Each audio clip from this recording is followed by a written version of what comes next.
hay una cuestión que se ha estado desarrollando que me parece importante comentar y que no creo que pueda o deba esperar hasta el jueves próximo cuando tengamos el otro streaming. De hecho, me hubiera gustado comentarla ayer, pero no se había presentado de la forma en que se presentó y cuando alguien se enojó muchísimo porque se ha excluido a las editoriales rusas de las ferias de libros del mundo, la de Frankfurt, la de Guadalajara, las más importantes. Y aunque entiendo, creo que aquí hay una dimensión que tenemos que mantener separada y eso es lo que quiero comentar. Las sanciones a Rusia tienen por objeto ahorcar económicamente a Rusia para que no tenga los recursos necesarios para continuar su agresión y para que vea que su agresión no puede salir impune, aunque el mundo no está definitivamente en pro de atacar militarmente a Rusia, lo que por supuesto podría traer como consecuencia una tragedia nuclear, un holocausto nuclear, donde el mundo como lo conocemos desaparecería. Pero en el proceso se están generando algunas injusticias. Algunas injusticias son evitables y algunas son inevitables. Voy a empezar por las inevitables. El pueblo ruso va a sufrir, efectivamente. Y es lamentable que así tenga que ocurrir. Ojalá se pudiera solamente atacar a Vladimir Putin, a la cúpula político-militar y económica de Rusia, sin afectar a los ciudadanos. Por ejemplo, el cierre de tiendas o restaurantes de comida rápida, pues más que afectar a los consumidores, para quienes es una molestia, lo que es una tragedia para los que allí trabajan. Eso es absolutamente cierto y ojalá no fuera así, pero no hay forma concreta de evitarlo, sobre todo por una cosa, y esto es lo que también comentábamos el día de ayer.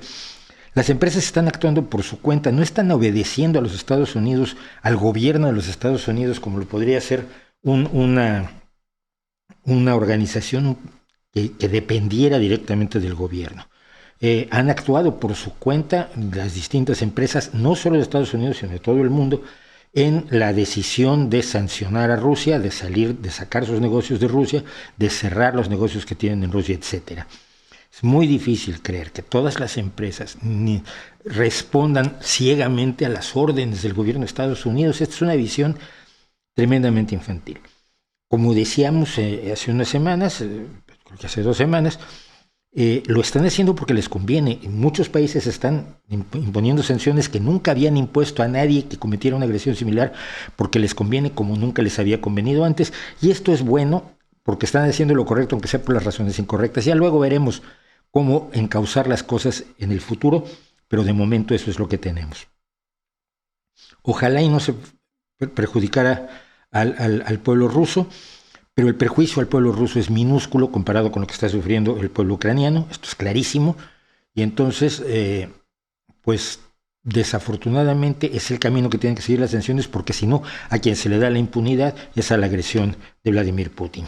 Pero esto no implica a los ciudadanos rusos. Esto no implica al restaurante ruso de tu ciudad, que probablemente es de ucranianos, por cierto. Estábamos viendo que muchos de los restaurantes rusos que hay por el mundo los tienen en realidad ucranianos, porque hay una cercanía cultural, histórica y de todo tipo entre Ucrania, Polonia y Rusia, porque las fronteras que existen hoy pues antes eran diferentes. Lo que pasa es que las que existen hoy son las que el derecho internacional nos obliga a respetar, y son las que no quiere respetar Putin pensando en las fronteras del pasado. Lo cual es tan tremendamente idiota como querer reconstruir el imperio, el sacro imperio germánico. No es lógico, tenemos que atenernos a la realidad política y geográfica y económica de hoy y de la identidad que tienen los países, por lo menos en este momento, en cuanto a sus fronteras, su cultura, su política y sus decisiones democráticas. Entonces, cuando se bloquea a ciudadanos rusos que no dependen del gobierno, creo que hay una injusticia. Y hay agresiones a rusos que son una horrible injusticia. Primero que nada porque no tienen la culpa de lo que está haciendo el gobierno. El gobierno de Putin no es un gobierno democrático, es un gobierno que se roba las elecciones, que no permite la oposición en las elecciones, que controla las elecciones y por tanto no puedes responsabilizar a los ciudadanos rusos que viven en Madrid, en París, en Alemania, en México, en Buenos Aires, en Nueva Zelanda, de lo que ha hecho el gobierno de Vladimir Putin.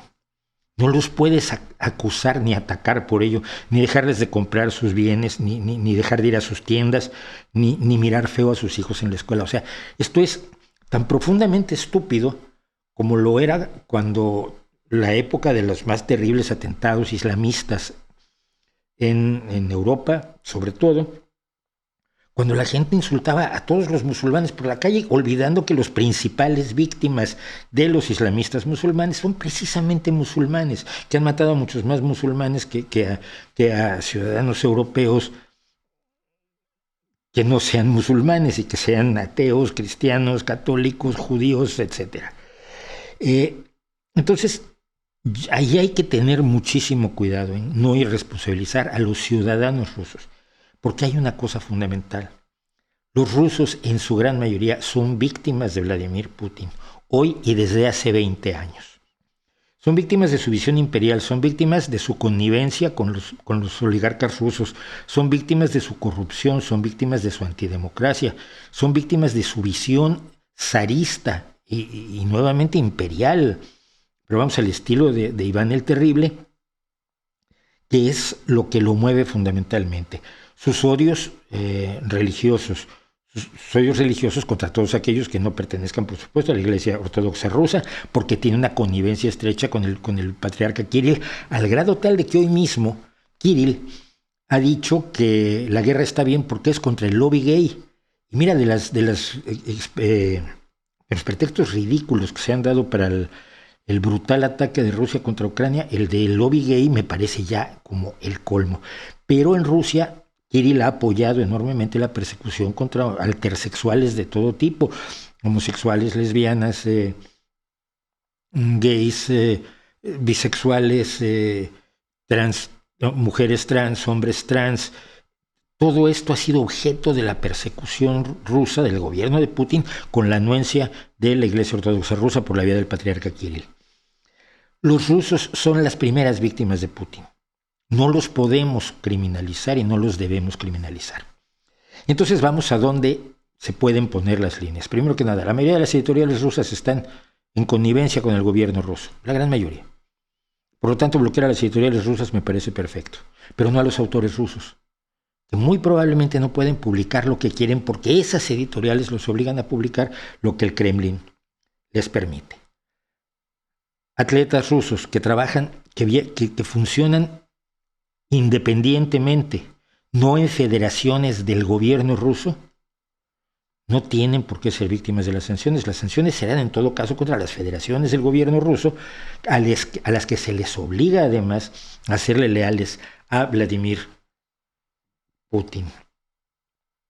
El caso de un piloto ruso en Fórmula 1, el caso de quien ha dicho que no quiere tocar la música de Tchaikovsky porque es rusa, porque Tchaikovsky es ruso, me parece de una estupidez tan grande como siempre me ha parecido cuando en Israel se negaban a tocar la música de Wagner, hasta que Daniel Barenboim fue el que interpretó música de Wagner en Jerusalén, o del mismo modo que aquí mismo en Gijón, a mí me tocó verlo, un grupo de gente que se cree de izquierda le hizo la vida imposible a un grupo de baile israelí porque eran israelíes.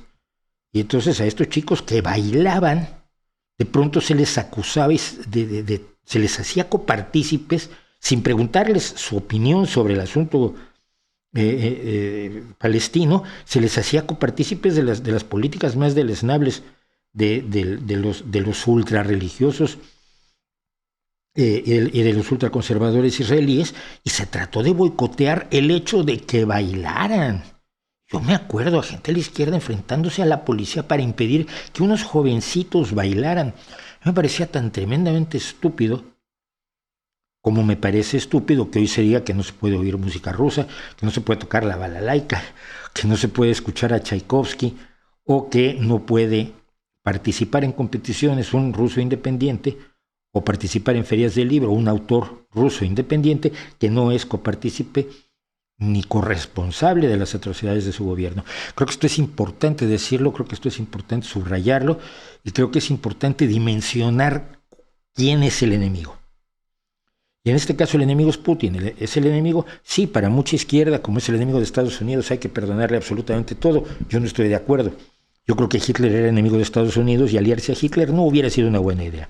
Putin es un retrógrada, es un conservador, es un imperialista, es un sujeto que desprecia enormemente a su pueblo, que manipula a la gente sin ninguna vergüenza, y es el enemigo, en este momento de Ucrania, pero también de toda Europa, pero también del pueblo ruso.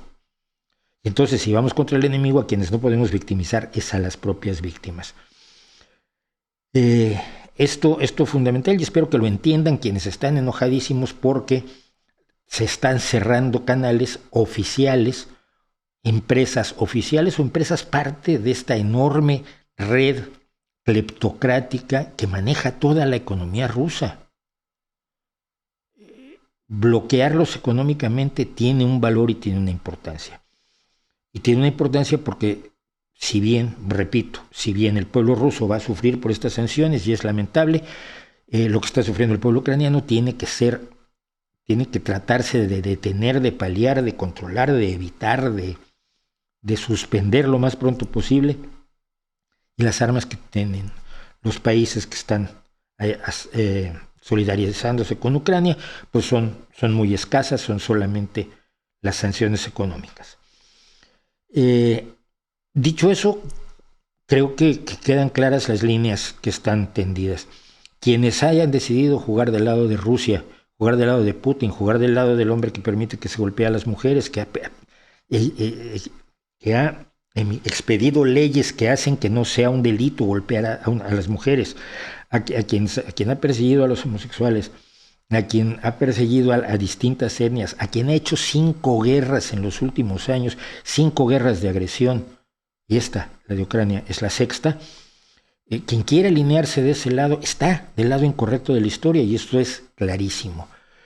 Quien diga que Ucrania debe entregarse a Putin para mejorar la seguridad de Rusia contra la seguridad de los ucranianos, para empezar, ya luego hablamos de la seguridad de Europa y de otros países que están en la mira del proyecto imperial de reunificación de la Unión Soviética de Putin, por supuesto reunificación de la Unión Soviética no bajo los preceptos del marxismo-leninismo, sino bajo los preceptos del capitalismo de amiguetes y la cleptocracia de los oligarcas rusos. Está, creo, claramente del lado incorrecto de la historia, pero tan del lado incorrecto como están quienes creen que atacando a los ciudadanos rusos, a las empresas pequeñas rusas que no dependen del gobierno, a los pequeños establecimientos de emigrantes rusos, le están haciendo algún favor a la causa de la defensa de Ucrania. No lo están haciendo, por favor, hagámonos todos conscientes de ello.